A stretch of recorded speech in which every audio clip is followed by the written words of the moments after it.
Aujourd'hui, nous allons aborder un sujet important. Il s'agit de l'hypocrisie de la santé mentale.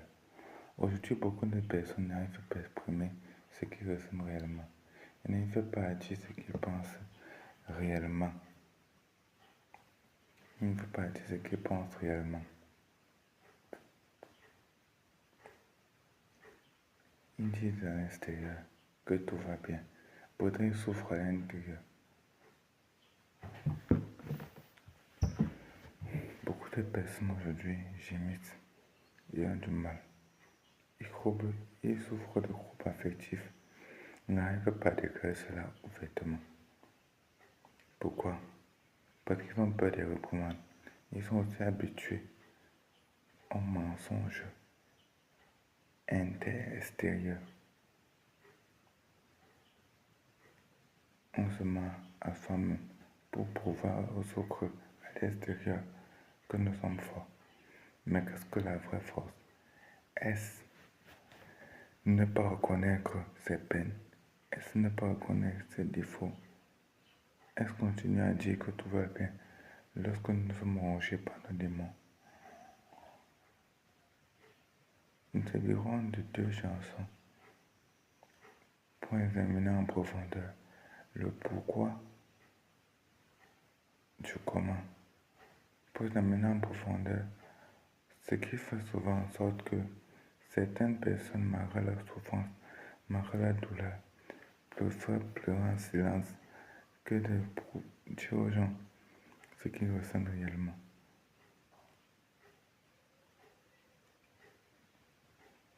On se fait chaque chanson et après commenter ces chansons. Allons rechercher la première.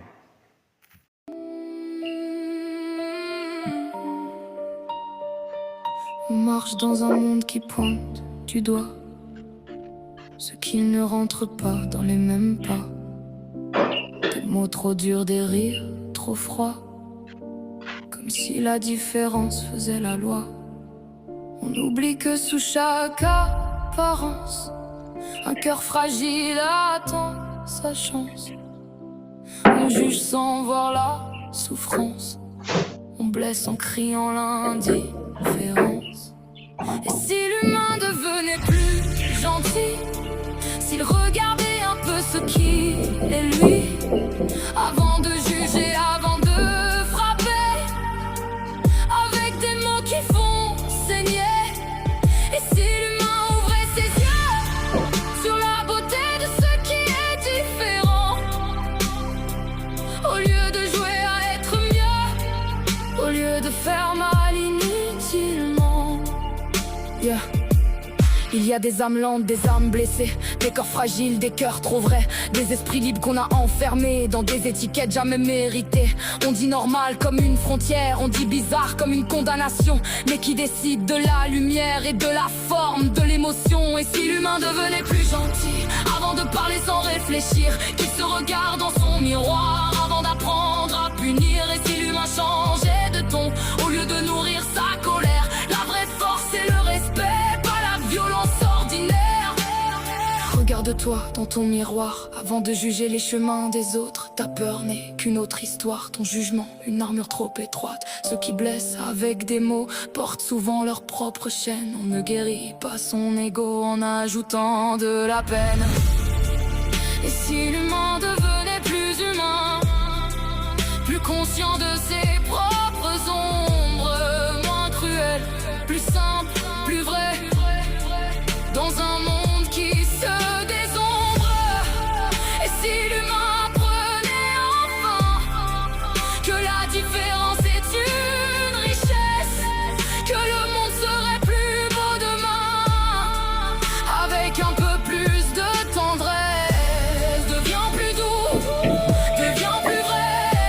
Le monde a besoin de moins juger, avant de pointer, avant de blesser.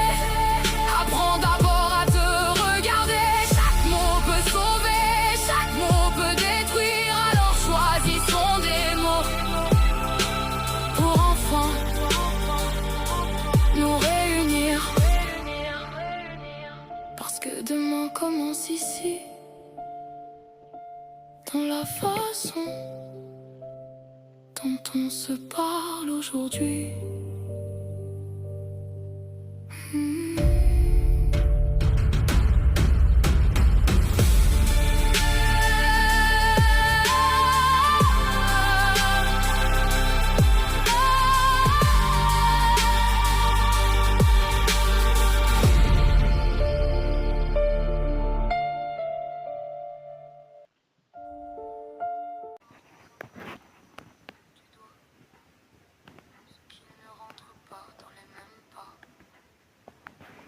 Oui, il pointe du doigt. Parce qu'ils oublient, ils pensent que être différent, c'est un problème. Ils pensent que ce que l'on fait, tant qu'on n'est pas comme les autres, ce n'est pas normal. Ils se moquent de ceux qui font, avant un contre-mari, de ceux qui travaillent pas comme les autres. Ils rient de ceux qui font les efforts pour devenir la meilleure version d'eux-mêmes, qui s'améliorent chaque jour. Lorsqu'une personne décide de ne pas faire de longues études, on se moque de lui. Lorsqu'une personne décide de ne pas se marier, on se moque de lui. Lorsqu'une personne a un trouble, lorsqu'une personne lutte contre une phobie, on se moque de lui. Et on dit qu'il ne sait rien, il est inutile à la société. On ne voit pas qu'il peut encore être utile.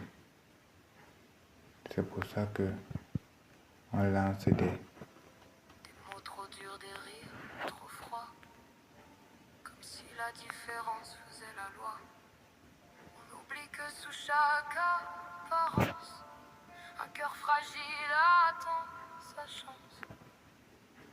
Et c'est exactement vrai. Sous chaque apparence, le cœur fragile attend sa chance. Chaque être humain a besoin d'opportunités. Chaque être humain a besoin d'opportunités pour grandir, pour s'accroître. Et même si cet être humain semble manquer petit, cette chance qu'il va avoir, bien cette opportunité, peut le relever, peut l'amener à grandir et à devenir plus fort, plus ferme.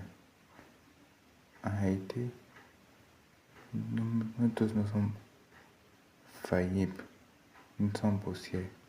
Il ne faut donc pas chercher à menacer ou bien se moquer de ces personnes, car ils souffrent parfois même sans qu'on ne sache et affichent simplement leur souhait pour nous cajoler et nous calmer. On juge sans voir la souffrance, on blesse en criant l'indifférence. Et si l'humain devenait plus gentil, s'il regardait un peu ce qu'il est lui, avant de juger, avant de frapper, avec des mots qui font saigner. Ok, j'ai raison. Elle encourage une auto-analyse de soi-même. On ne peut pas chercher à améliorer l'autre si on ne s'améliore pas soi-même. La vérité, c'est qu'il est important de se connaître pour s'améliorer. C'est pour ça que je vais mettre en lien un guide intitulé Apprends à te connaître. Dans ce guide, tu vas voir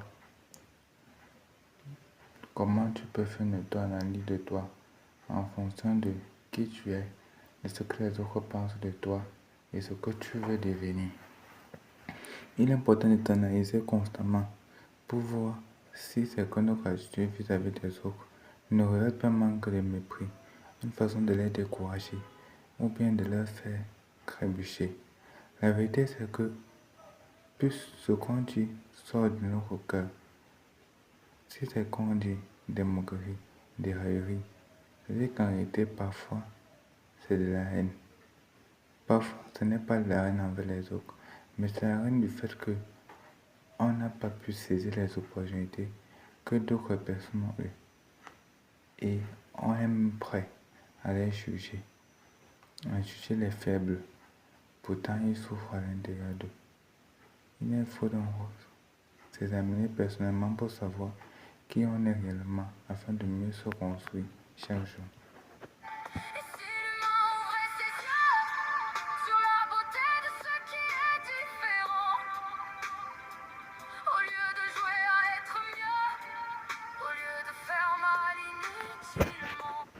L'auteur nous demande d'ouvrir nos yeux sur la beauté de ce qui est différent. Oui, car la beauté du monde ne réside pas dans le fait que les gens sont parfaits, non, car la perfection ne saurait exister dans ce monde. La beauté de l'univers réside dans le fait que chaque être humain est différent, chaque être humain a son imagé, chaque être humain a sa capacité d'évolution, chaque être humain a sa façon de penser, sa façon d'être. Il ne faut pas embrigader les gens dans des cages, leur chercher à trouver la place, mais plutôt leur pousser avec des mots encourageants ou confortants à créer leur propre place. Car la société n'attend pas à nous donner des chaises si nous ne voulons pas nous-mêmes construire ces chaises.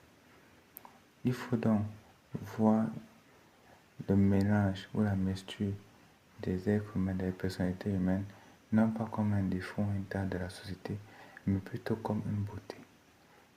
Prenons un exemple. Si dans le monde il n'y avait que des médecins qui devaient éduquer les nations, si dans le monde il n'y avait que des généralistes qui devaient faire des travaux liés à la technique,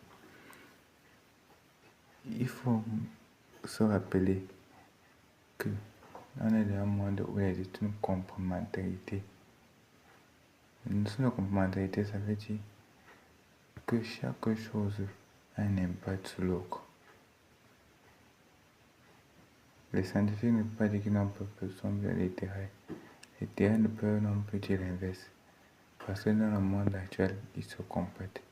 On a besoin de langue pour parler, mais on a besoin de médecins pour nous soigner. Aujourd'hui, avec l'intelligence artificielle, il est facile de juger les autres, de se moquer d'eux, de vouloir créer facilement ce que d'autres créent. Mais le plus important, ce n'est pas ce qu'on fait, mais ce qu'on est réellement. Il est important de se cultiver, de développer la connaissance de soi-même, de s'améliorer chaque jour avant de regarder l'autre, car nous ne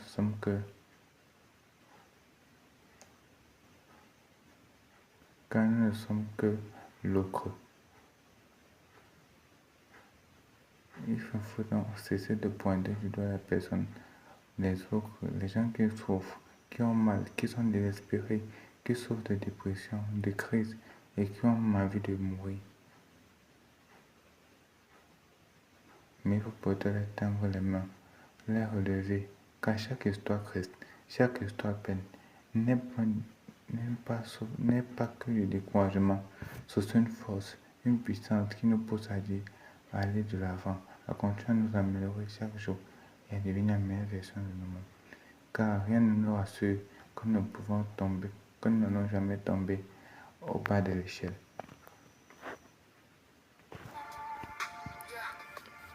Il y a des âmes lentes, des âmes blessées, des corps fragiles, des cœurs trop vrais, des esprits libres qu'on a enfermés dans des étiquettes jamais méritées. On dit normal comme une frontière, on dit bizarre comme une condamnation, mais qui décide de la lumière et de la forme de l'émotion. Voilà. Ici, c'est les différents éléments ou les différentes personnes qu'on catalogue souvent. On va remettre cette page de la chanson pour que vous compreniez mieux.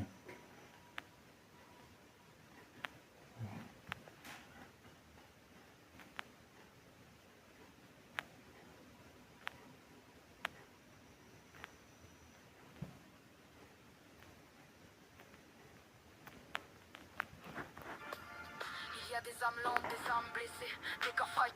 Voilà, il y a des âmes lentes. Il y a des personnes qui font tout de manière doucement, calmement. Ils prennent tout le temps. Ils ne sont pas pressés. Ils ne sont pas pressés. Ils ne font pas comme s'ils n'ont pas le temps. Ils prennent le temps d'agir, le temps de réfléchir pleinement, le temps de penser avant d'agir, d'examiner la profondeur, la quintessence de la chose avant de parler, avant de poser un acte. Mais les gens voient ça comme futilité, comme perte de temps, comme négligence, comme futile. Beaucoup de personnes aiment le la. Fais vite, fais bien. Pourtant, en faisant trop vite et en faisant trop vite, il est rare de faire exactement bien. Même si vous me direz que l'intelligence artificielle aujourd'hui a facilité la rapidité du travail, c'est vrai. Mais lorsqu'on ne maîtrise pas le domaine, il serait difficile d'avoir de bons résultats sur l'intelligence artificielle. Si on n'a pas pris le temps d'apprendre à maîtriser cela, c'est pour dire qu'il est important de comprendre les âmes lentes, ceux qui prennent le temps de réfléchir, qui vont doucement dans la vie et qui ne s'empressent pas à aller, et qui ne s'empressent pas à trouver les bons mots, qui prennent le temps de réfléchir et de creuser. Elle parle aussi des âmes blessées. Il y a les survivants de guerre à la fois physique et à la fois psychique. Se réveiller chaque matin et penser qu'on va affronter une nouvelle journée est un dur combat, difficile à comprendre. Mais c'est une force qui peut vous aider à pouvoir être confiant pour la nouvelle journée.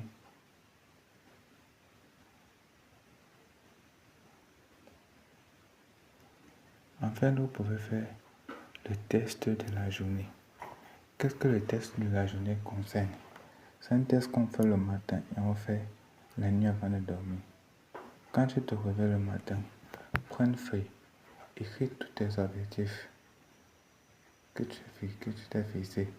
Chaque fois que tu veux te décourager, chaque fois que tu veux baisser les bras, regarde sur cette feuille, devant la journée tes objectifs, regarde ce que tu as pu atteindre. À la fin de la journée, tu vas tout évaluer en fonction des objectifs que tu as laissés, soit c'est 20, soit c'est 50, soit c'est 100, et voir à quoi ta note correspond. Et en fonction de ça, tu vas savoir comment faire pour que demain tu puisses t'améliorer et continuer à devenir la meilleure version de toi. Car rappelle-toi, on ne peut pas revenir le passé, on ne peut pas faire revenir le passé, mais on peut construire le présent. Et ça, à partir de maintenant que tu peux le faire. Parfois on dit que dire la vérité est bien, mais parfois aussi certains disent que dire la vérité est mauvais. Car plus on est trop vrai, plus on veut se livrer, plus les jours nous jugent. Alors que faire? Que faire lorsqu'on se sent découragé? Que faire lorsqu'on a l'impression que dire nos propres vérités, c'est nous blesser? Que faire lorsqu'on a l'impression que être ce qu'on est nous cause du tort? Que faire lorsqu'on a l'impression que devenir la meilleure personne de toi, c'est supprimer ce que les autres veulent que tu sois? Il faut utiliser le filtre de la connaissance ou le filtre de l'autrui.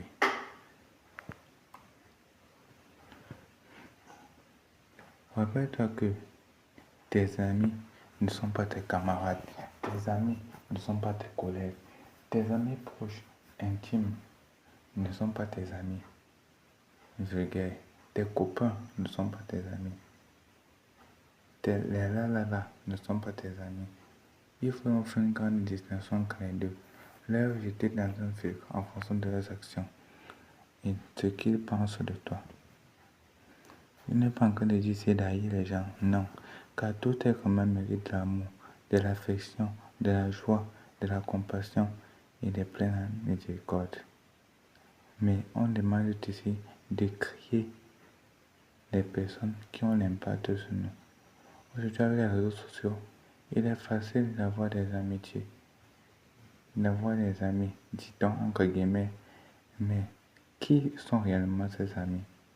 Est-ce des gens qui vont nous juger, se moquer de nous à cause de nos vérités tristes, douloureuses?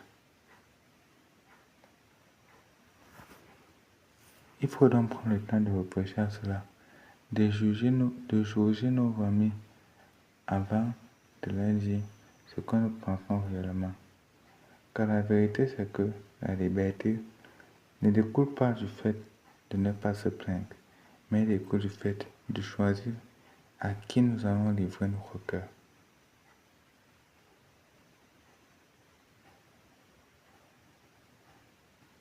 Des esprits libres qu'on a enfermés dans des étiquettes jamais méritées. On dit normal comme une frontière, on dit bizarre comme une condamnation. Mais qui décide de la lumière et de la forme de l'émotion? Très belle question. Qui décide de la lumière et de la forme de l'émotion? En réalité, personne. Soit la personne elle-même. Pour ma part. Car c'est une évidence. On ne peut pas fabriquer l'autre. On ne peut pas créer l'autre. Mais cela a un impact sur l'autre. Cet impact dépend forcément de ce que la personne pense d'elle-même. Si vous dites par exemple une personne, tu as fait du bon travail. C'est bien. J'ai aimé ce que tu as fait. Mais que cette personne-là doute d'elle-même, doute de ses capacités. Ce qu'elle sait, c'est qu'elle ne va pas croire en vos paroles.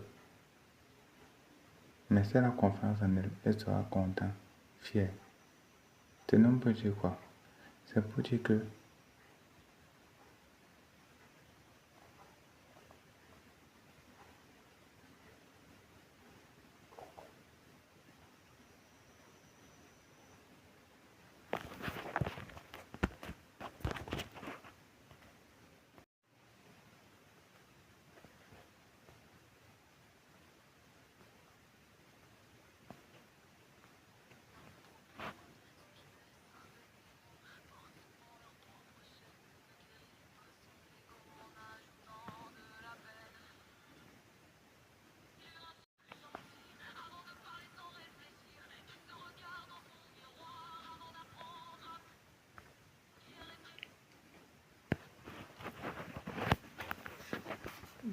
capital pour demain.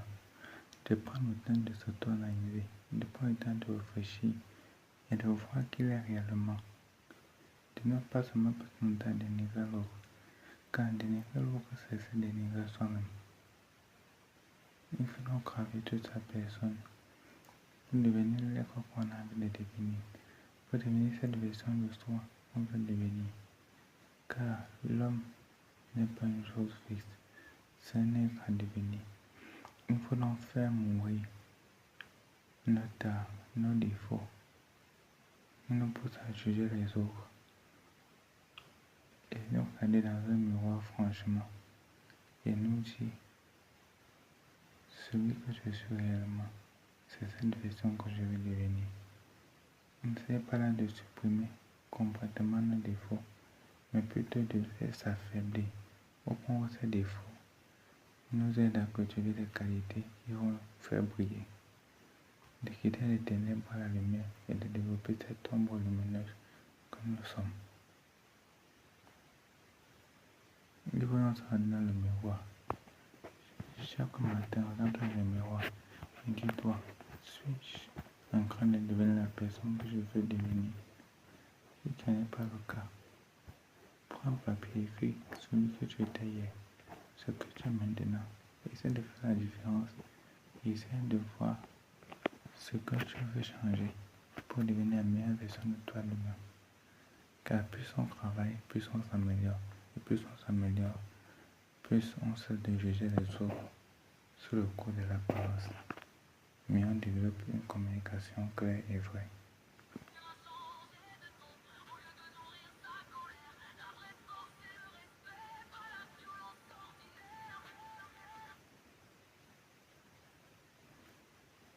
On va voir ne se croit pas dans les coups de poing, ne se croit pas dans les insultes, ne se croit pas dans les injures, mais plutôt dans le respect de la différence de l'autre. Car, comme Thomas Lisbeth me disait, si tu es différent de moi, loin de m'exaspérer, tu me grandis plutôt, car de toi je peux m'inspirer, et sur toi je peux reprendre de la force. Prenons un exemple. Si tu te connais bien en création artisanale, mais tu ne connais pas par exemple la création de contenu ou la publicité, et que tu as un ami qui connaît mieux cela, il va t'aider à faire la publicité de ton produit et tu vas que ça va t'attirer beaucoup de clients. Il va qu'en réalité, il est devenu mieux que toi était devenu utile. Ils ont voyé que la vraie force se réside dans le respect de la différence, le respect d'autrui et l'amour de l'autre.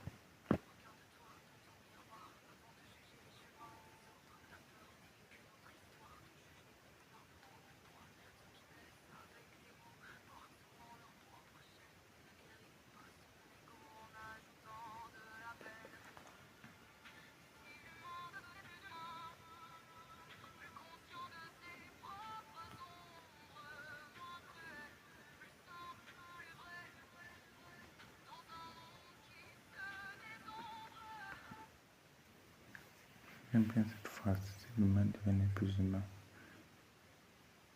plus conscient de ses opposantes. Il est facile de juger les autres, il est facile de les condamner, de penser qu'ils font ce qui est mauvais, que de s'auto-analyser et de voir nos défauts, nos tares, nos peines. On sourit, pourtant on pleure. On dit qu'on n'a rien fait, pourtant on fait beaucoup de choses en cachette de mauvais. Il faut donc corriger nos erreurs, corriger les fautes, pour donner la meilleure version de soi à l'humanité. Car plus on change, plus on fait briller la lumière, et plus on fait briller la lumière des autres, plus on rend l'espoir possible. Il faut donc croire en soi, mais aussi pour de façon brillante à l'autre. Et apprendre que la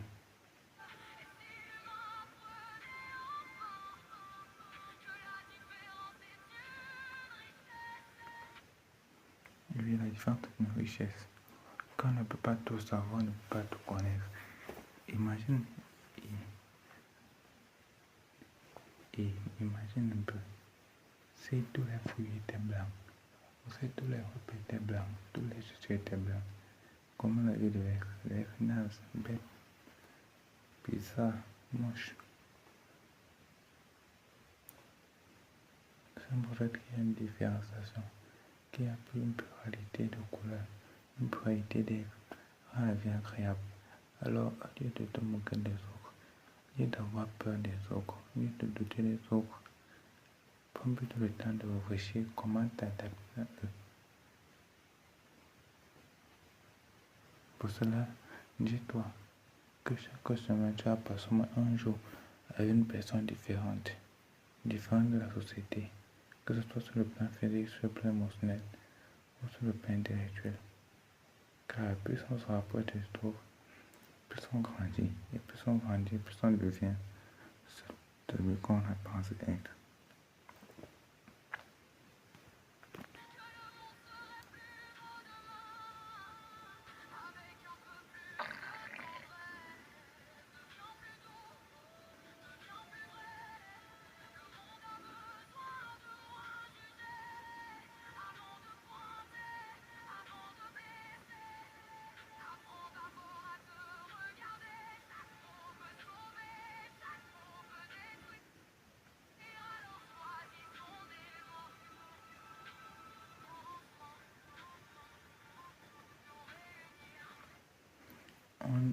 On doute souvent du pouvoir des mots. Pourtant, on a la possibilité de tuer, on a la possibilité de vous donner vie. Les mots sont importants. D'ailleurs,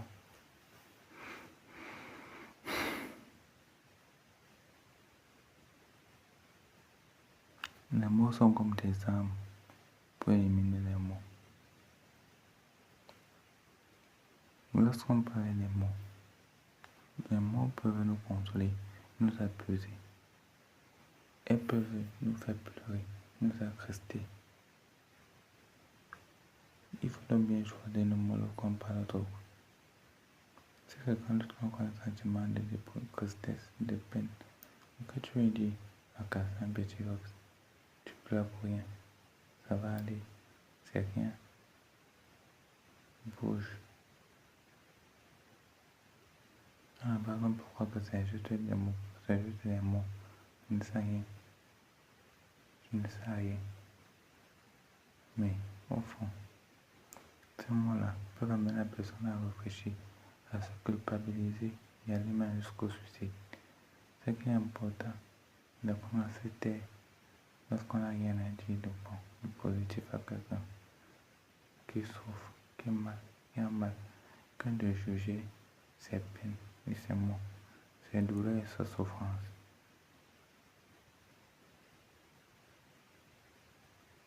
Il faut plutôt dire ce qui est bien pour lui, ce qui va l'aider à tenir bon avec ses difficultés.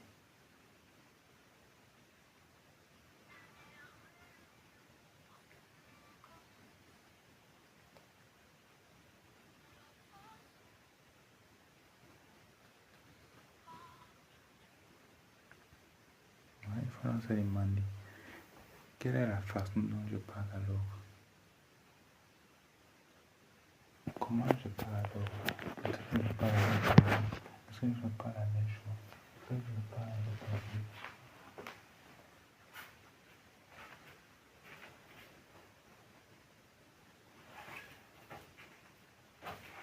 Est-ce que je parle avec paix, avec douceur, avec chagrin?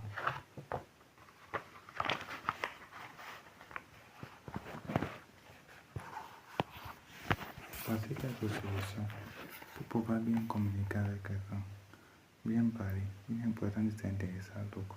S'intéresser à l'autre, ce n'est pas simplement dire comment tu vas, bonjour. C'est plutôt écouter la personne, être attentif à ce qu'il dit, s'adapter à ses besoins, être observateur, savoir ce qu'il pense. Il est aussi important d'être naturel, d'être soi-même, d'être patient vers la personne. Ne pas se sentir obligé de soutenir ou aider. Faire preuve de souplesse.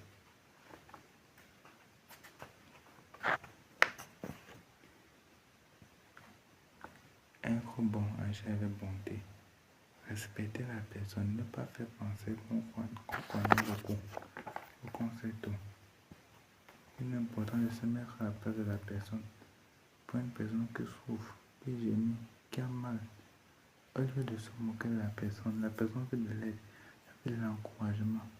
Il faut donc plutôt pleurer avec la personne, rire avec la personne, s'impliquer ardemment dans la conversation et poser même des actions. Car le tout n'est pas de parler, le tout c'est d'impacter positivement sur la santé mentale de la personne. Fais ceci. Réfléchis avec un bout de papier ou une application de notes dans ton téléphone.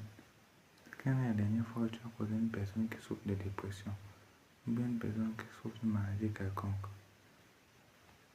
ou de stress? Comment tes parents ont aidé à s'améliorer? Comment tes parents ont aidé à faire face à ces sentiments? Comment ton retour t'a aidé, toi? Essaie de t'analyser pour voir si ce que tu dis prouve que tu t'intéresses à la personne, prouve que tu fais preuve de bonté avec la personne, prouve que tu es quelqu'un d'humble, car l'humilité va dire plus que le fait de montrer qu'on est réellement. Prouve que tu es patient, que tu te mets à la place de la personne, prouve que tu t'impliques et que tu es prêt à donner aux autres, non pas seulement un mot, non pas seulement ta langue, non pas seulement ta bouche, mais ta vie. Car aider le plus gros impact qu'on a sur la terre, ce n'est pas la maison, ce n'est pas la voiture, ce n'est pas l'argent.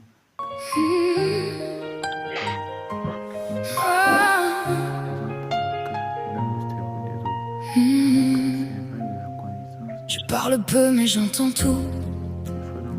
Les mots qui blessent, les regards surtout. J'ai construit un monde un peu à l'écart, derrière mes portes et mes remparts. On dit parfois que je suis différente, sans chercher ce que je ressens. Mais personne ne voit dans mes silences tout l'univers de mes espérances. J'avance doucement, pas à pas, à mon rythme, ne m'en veux pas. Il y a des chemins qu'on ne voit pas, mais chacun mène à son propre éclat. J'ai ma place dans ce monde-là. Même si je n'avance pas comme toi, j'ai les mêmes rêves que toi, le même cœur qui bat en moi. Même si je suis plus discret, je ressens tout avec vérité. Je n'ai rien à prouver, rien à cacher. Laisse-moi simplement exister. J'ai connu les blessures des cours d'école, les rires qui cassent, les paroles qui volent. Alors j'ai appris à fermer certaines portes pour protéger ce que mon cœur transporte. Mais au fond de moi, malgré les hivers, il reste une lumière qui éclaire. Je continue d'espérer malgré tout qu'il existe encore des gens doux. Je tombe parfois, je me relève, je garde au fond de moi mes rêves. Même si le monde va trop vite, je laisse le temps guider ma vie. J'ai ma place dans ce monde-là. Même si je n'avance pas comme toi, un jour quelqu'un verra en moi ce que les autres ne voyaient pas. Et derrière tous mes silences, il entendra toute mon espérance. Je n'ai rien à prouver, rien à cacher. Laisse-moi simplement exister. Je ne demande pas qu'on me comprenne tout de suite, seulement un peu de temps, un peu d'écoute. Car derrière ce que mes yeux ne disent pas, il y a bien plus d'amour qu'on ne le croit. J'ai ma place dans ce monde-là, et personne ne pourra me l'enlever. Je suis né pour écrire mon histoire, à mon rythme avec mon espoir. Si un jour tu me tends la main, tu verras que nos cœurs ne font qu'un chemin. Au-delà de toutes nos différences, l'amour efface les distances. Si parfois je doute encore de moi, il y a des bras qui apaisent mes combats. Je découvre enfin au fil des jours. Bonjour et bienvenue. Aujourd'hui, on s'attaque à un concept fascinant, celui de l'alchimie émotionnelle. L'idée, c'est de voir comment on peut transformer le plomb de nos émotions un peu sombres en or de force personnelle. C'est un véritable voyage au cœur de ce qui nous rend humains et, pour être honnête, c'est une compétence cruciale pour naviguer dans notre monde intérieur. Allez, c'est parti. Qui n'a jamais ressenti ça? Ce sentiment d'être complètement submergé par une vague de peur, de tristesse ou de colère, au point de commencer à douter de tout. Si cette sensation est familière, il faut savoir une chose. Ce n'est absolument pas une faiblesse. Bien au contraire, c'est justement le point de départ de toute transformation. C'est le signal qui nous dit qu'il est temps d'aller voir ce qui se passe à l'intérieur. Et voilà le principe qui change absolument tout. Cette citation de Suzanne David, elle renverse complètement la perspective. Nos émotions ne sont pas des adversaires à combattre, non. Ce sont des données, des infos super précieuses sur ce dont on a besoin, sur nos valeurs. La clé, ce n'est donc pas de les faire taire, mais d'apprendre à déchiffrer ce qu'elles essayent de nous dire. Alors, notre parcours va se dérouler en 5 grandes étapes. On va commencer par déjouer le piège des pensées. Ensuite, on apprendra à décoder et accepter nos émotions avant de voir comment les transformer en véritable force. Puis, on verra comment ancrer ce changement pour qu'il rayonne. Et à la fin, on fera le bilan de tous les outils de ce voyage de l'alchimiste. On attaque donc la première partie. Pour vraiment comprendre nos émotions, il faut d'abord piger comment fonctionnent nos pensées. Et c'est là qu'une découverte majeure en psychologie a ouvert un champ des possibles juste immense. Cette phrase, elle a 2000 ans, mais elle est incroyablement actuelle. C'est la pierre angulaire de toute la thérapie cognitive. Ce qui nous fait souffrir, au fond, ce n'est pas l'événement lui-même. C'est notre interprétation de cet événement. C'est l'histoire qu'on se raconte dessus. C'est une idée toute simple, mais son pouvoir est révolutionnaire. Et ce schéma, il illustre ça à la perfection. C'est le modèle développé par Aaron Beck et il montre bien qu'entre une situation et notre réaction, il y a un filtre décisif, nos pensées automatiques. Souvent, on n'en a même pas conscience, mais ce sont elles qui dictent notre réponse émotionnelle. Comprendre ça, c'est déjà reprendre une partie du contrôle. C'est là que se trouve notre pouvoir de changer les choses. Bon, maintenant, passons à la pratique. La toute première phase de notre voyage, c'est de devenir une sorte d'observateur. Un observateur curieux et bienveillant de notre propre monde intérieur. Première astuce, il faut identifier, mettre un nom précis sur ce qu'on ressent. Le chercheur Mark Brackett, il appelle ça la granularité émotionnelle. En gros, plus on est précis, est-ce que c'est de la déception, de la frustration, de l'humiliation? Eh bien, moins l'émotion a d'emprise. L'imagerie cérébrale le confirme, c'est dingue. Le simple fait de nommer un sentiment, ça calme notre amygdale, le centre de la peur, et ça active notre cortex préfrontal, le siège de la raison. Regardons le cas d'Amina. Ce sentiment de mal-être qu'elle avait avant ces réunions était super vague, et ça l'a paralysée. Alors, elle a tenu un journal émotionnel, un outil simple mais très puissant. Et ça lui a permis de mettre le doigt dessus. Ce n'était pas de la peur, mais une anxiété liée à un besoin de reconnaissance.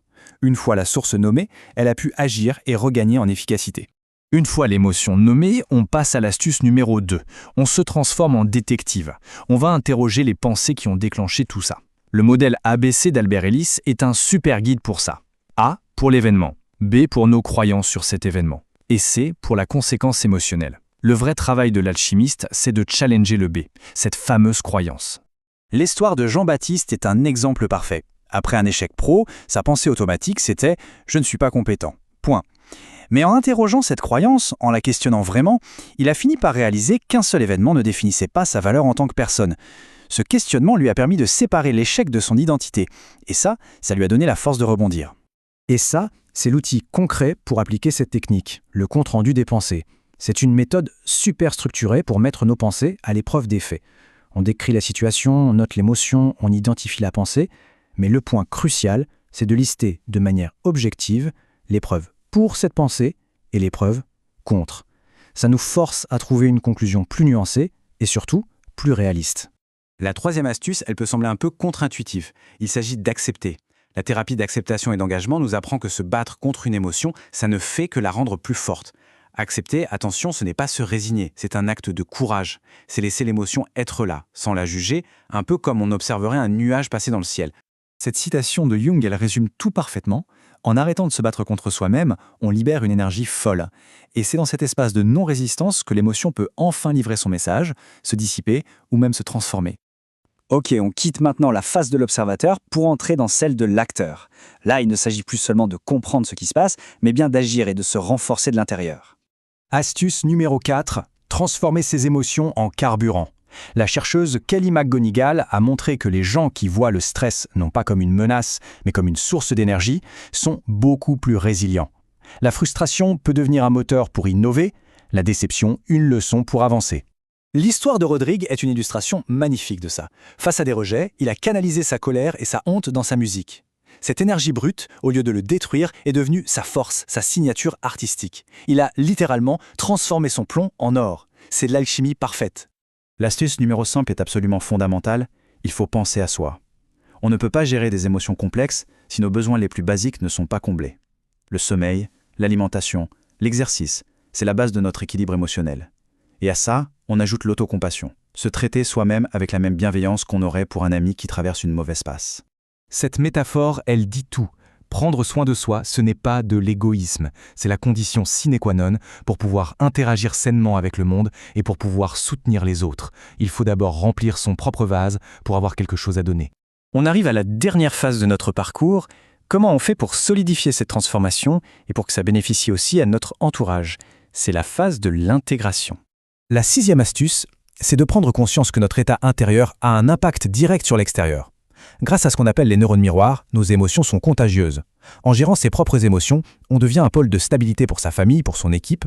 C'est une forme de leadership silencieux, mais d'une puissance incroyable. Et enfin, la 7e et dernière astuce, il faut cultiver activement le positif. Notre cerveau, il a ce qu'on appelle un biais de négativité. C'est un héritage de notre évolution, il est programmé pour retenir les menaces. Pour contrer ça, il faut un entraînement conscient. Des outils comme le journal des 3 bénédictions de Martin Seligman permettent de recabler notre cerveau vers plus de gratitude. Le cas de Nadège est juste spectaculaire. Dans un environnement de stress extrême, cette pratique toute simple de noter 3 choses positives chaque jour a fait shooter son risque de burn-out de presque 50%. C'est la preuve qu'un tout petit changement de focus peut avoir des conséquences gigantesques sur notre bien-être. Nous voilà au bout de ce voyage. Il est temps de résumer ces 7 astuces qui, mises ensemble, forment une véritable boîte à outils pour devenir l'alchimiste de sa propre vie intérieure. Et voilà notre boîte à outils complète. On récapitule ? D'abord, on observe, on identifie l'émotion, puis on s'interroge sur sa source. Ensuite, une phase clé, on lâche prise, on accepte sans jugement. C'est seulement après qu'on peut passer à l'action. On transforme l'émotion en énergie et on pense à soi pour recharger les batteries. Et pour finir, on ancre tout ça. On impacte positivement son entourage et on se rémémore le positif. Et le plus important à retenir, ce n'est pas une ligne droite, c'est une boucle, un cycle d'apprentissage permanent. On va finir sur cette pensée de Carl Jung. Ce parcours, ce n'est pas une fuite du monde extérieur, bien au contraire. C'est un voyage à l'intérieur de soi pour mieux vivre dans ce monde. C'est en devenant maître de son monde intérieur qu'on trouve la véritable liberté. Le voyage de l'alchimiste, il commence maintenant.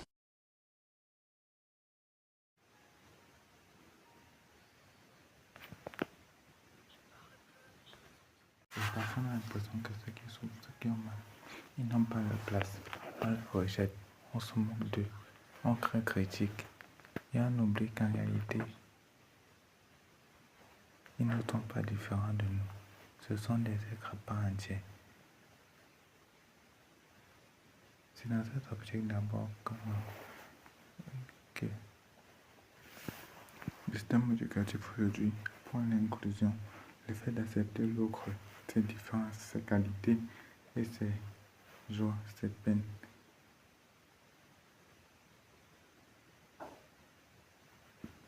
Il faut rappeler que chaque être humain a une place. Soit il essaie de l'accepter, soit il décide de construire cette place. Le cas des autres.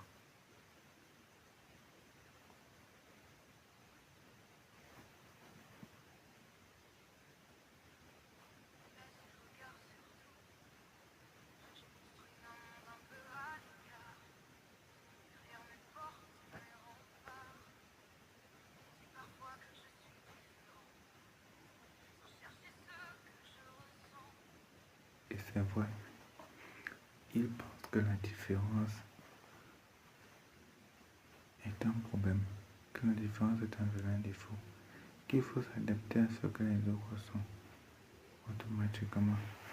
Ils n'échappent pas à comprendre nos peines, nos douleurs, nos souffrances, nos tristesses. Pourtant, chaque humain souffre à sa manière. Ils vont chercher à comprendre le ressenti de l'autre afin de le juger. Et pour cela, il est important de prendre le temps de bien observer la personne et ne pas seulement le critiquer. Chercher à savoir ce qu'il ressent. Pour cela, essaie de prendre un papier. Ou bien essaie d'aller devant le miroir. Dis-toi que le film de ton avis de toi-même. Demande-toi, est-ce que je sais vraiment ce que je ressens? Quand est la dernière fois que j'ai pleuré? Quand est la dernière fois que j'ai ri? Est-ce que mes émotions se mélangent parfois? Et rappelle-toi que si tu n'arrives pas à comprendre ce que tu es, ce que tu ressens, ce sera difficile pour toi de comprendre les autres. Alors cherche à discerner les autres, ce que les autres ressentent, ce que tu ressens, afin de vouloir changer quelque chose. Car on ne peut pas changer ce qu'on ne comprend pas, ni comprendre ce qu'on ne sait pas.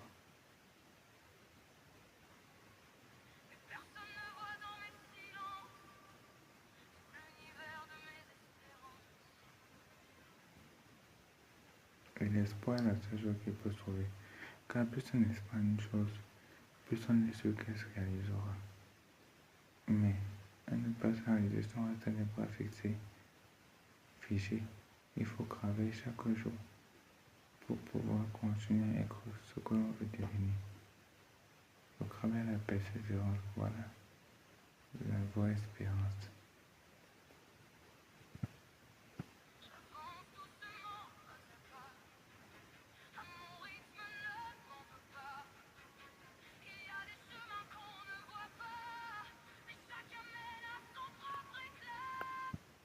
C'est le plus important.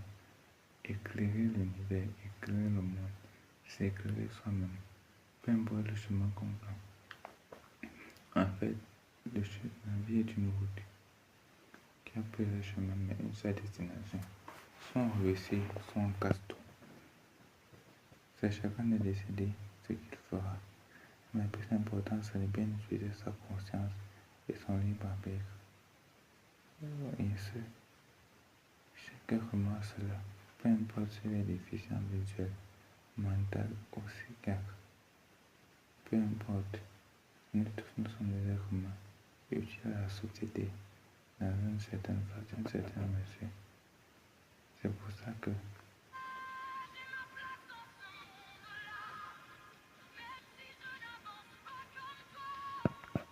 et c'est normal de ne pas avancer comme tout le monde, car chacun est humain a quelque chose de particulier, chaque humain a quelque chose de spécial en lui.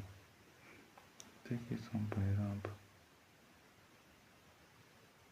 malades, ceux qui souffrent de dépression, de crise, de morbidité, qui sont aveugles,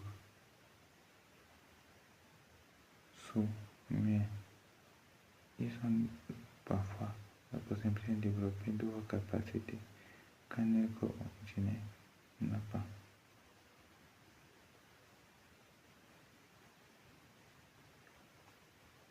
Il faut donc saisir pleinement l'opportunité qu'on a que de vouloir se critiquer soi-même. Et se rappeler que peu importe ce qu'on est, peu importe ce qu'on a, nous tous, nous pouvons dire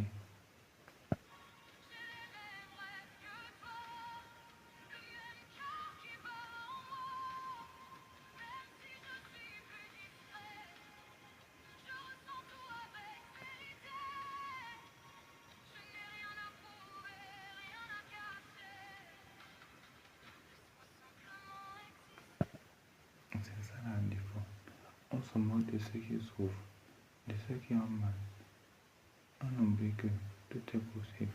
Nous allons voir cela un jour.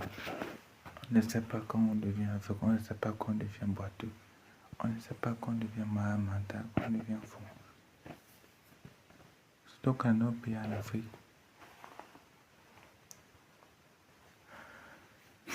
il est difficile pour quelqu'un de se lever et d'aller chez un spécialiste de la santé mentale, c'est un psychiatre, ou de se confier. On dit qu'on porte tout, pourtant on se détruit. Il est important de reconnaître sa place, de laisser l'autre exister, de ne pas se moquer de lui, mais plutôt de le fortifier face à ses peines, face à ses difficultés. Car peu importe ce qu'on est, on a toujours une place dans l'univers.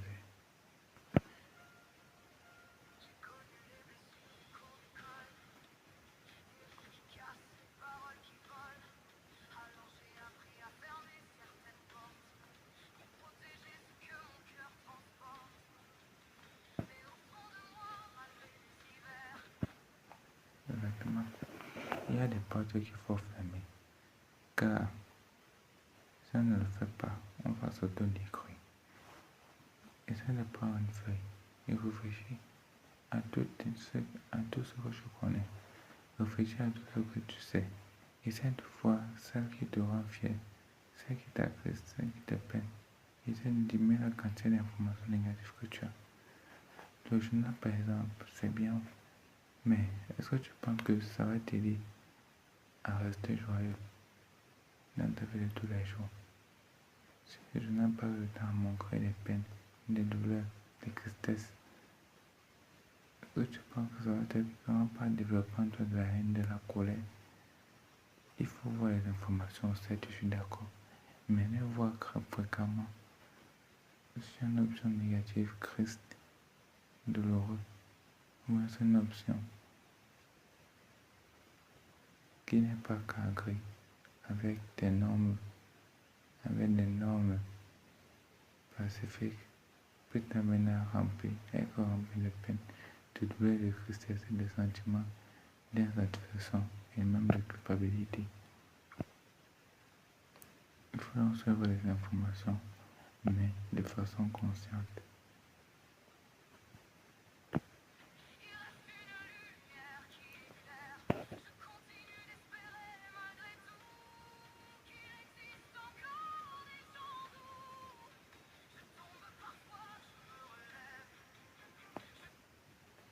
C'est normal de tomber, car plus on tombe, plus on se fortifie. Et plus on se fatigue, plus on devient la meilleure version de soi.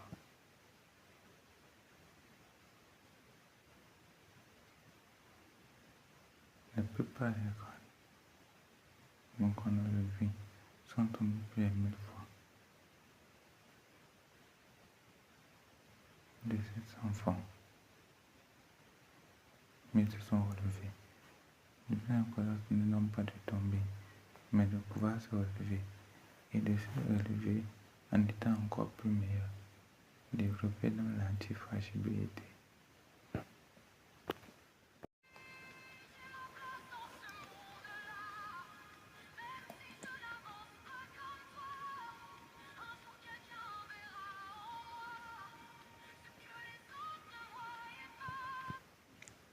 C'est normal, on n'a pas tous la même Dieu, on n'a pas tous la même façon de voir les choses. Il faut donc se laisser découvrir par les autres, se laisser comprendre par les autres. Et ainsi, on va ressortir la meilleure possibilité, la plénitude de notre reconnaissance, de notre être et l'essence de qui nous sommes.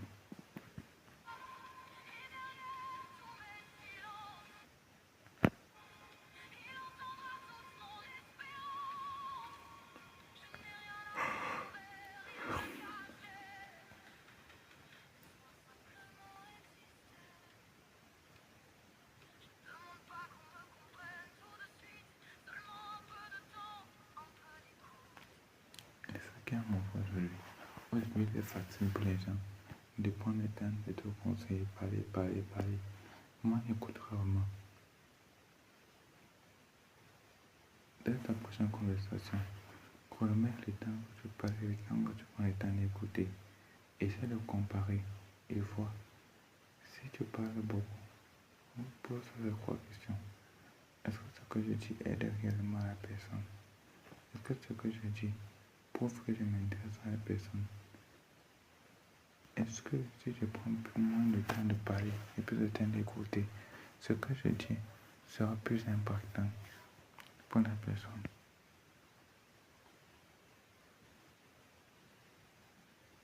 Il faut donc écouter plus que parler, car souvent on guérit juste en écoutant.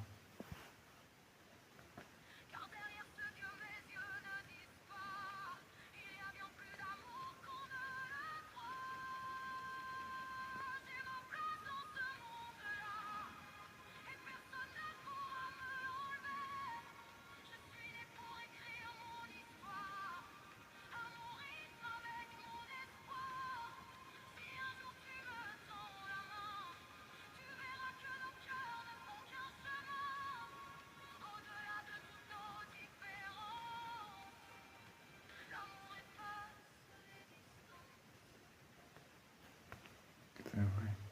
Plus on aime quelqu'un, plus on est prêt à supprimer ses tâches, supprimer ses défauts et le transformer, lui laisser se développer chaque jour, donner le meilleur de lui-même. La lumière ne réside pas dans l'absence des ténèbres, mais dans la présence des ténèbres. Il faut ne croire que cette lumière qui éclaire ceux qui souffrent, ceux qui ont mal et qui ont l'impression de ne pas avoir la place dans l'univers qui veut mettre fin à un jour. Plus contre ces sentiments négatifs, car plus on se connaît, on a de la valeur. Et même si on n'a pas de la valeur pour ceux qui nous entourent, d'autres personnes nous trouveront utiles. Il faut donc continuer à s'améliorer et continuer à transformer tes ténèbres en lumière.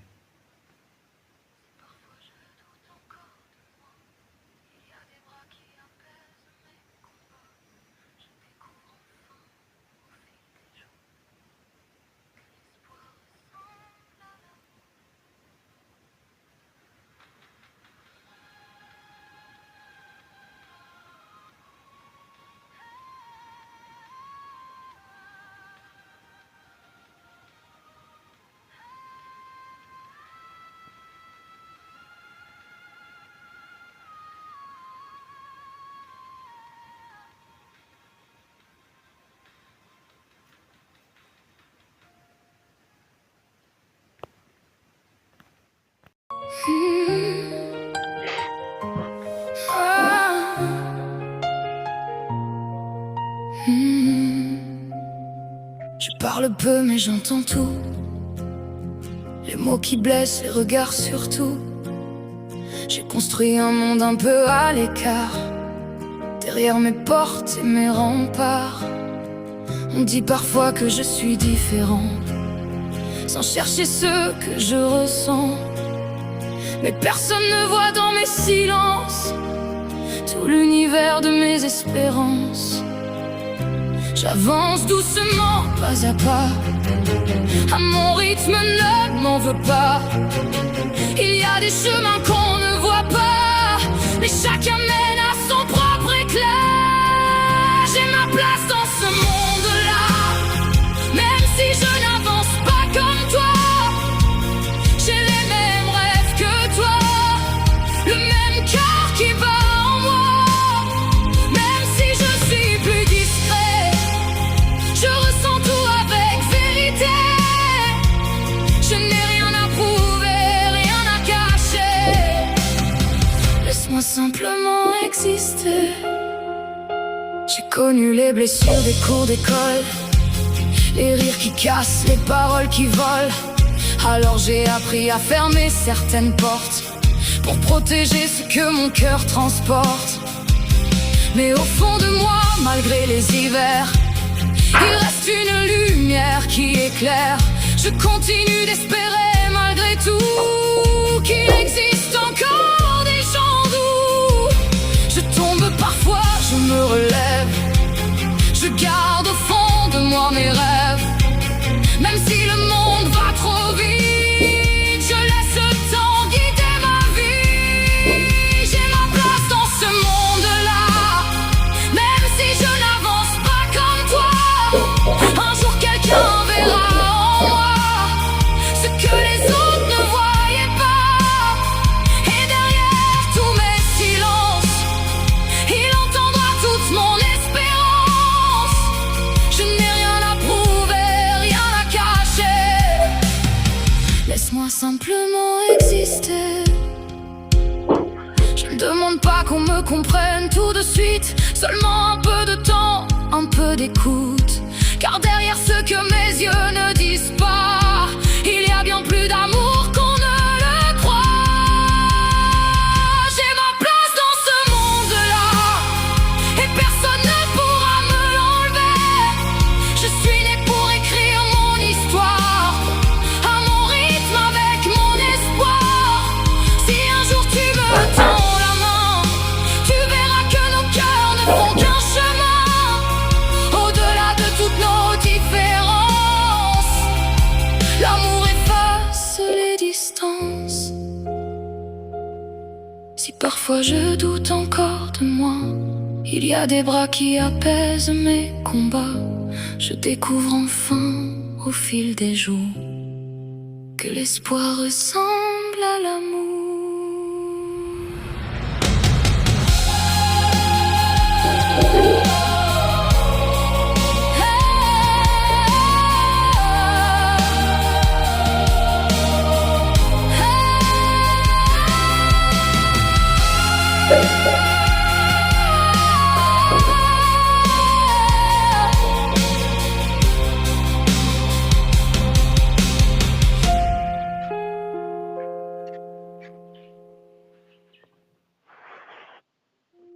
Aujourd'hui, nous allons aborder un sujet important. Il s'agit de l'hypocrisie de la santé mentale. Aujourd'hui, beaucoup de personnes n'arrivent pas à exprimer ce qu'ils ressentent réellement. Ils n'arrivent pas à dire ce qu'ils pensent réellement. Ils n'arrivent pas à dire ce qu'ils pensent réellement. Ils disent à l'extérieur que tout va bien. Pourtant, ils souffrent à l'intérieur. Beaucoup de personnes aujourd'hui gémissent, ils ont du mal. Ils souffrent de groupes affectifs. Ils n'arrivent pas à déclarer cela ouvertement. Pourquoi? Parce qu'ils ont peur des reprimandes. Ils sont aussi habitués au mensonge extérieur. On se ment à soi-même pour prouver aux autres à l'extérieur que nous sommes forts. Mais qu'est-ce que la vraie force? Est-ce ne pas reconnaître ses peines? Est-ce ne pas reconnaître ses défauts? Est-ce continuer à dire que tout va bien lorsque nous sommes rongés par nos démons? Nous servirons de 2 chansons pour examiner en profondeur le pourquoi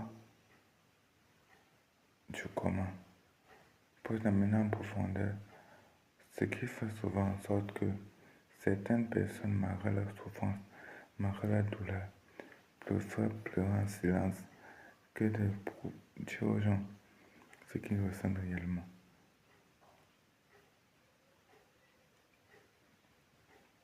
On se fait chaque chanson et après commenter ces chansons. Allons rechercher la première. Si tu veux transformer ta vie, tout ce dont tu as besoin, ce sont des connaissances et des connaissances. Et une fois que tu as les deux, c'est là où tu peux assister à ta co-naissance. Clique ici si tu veux d'autres citations inspirantes.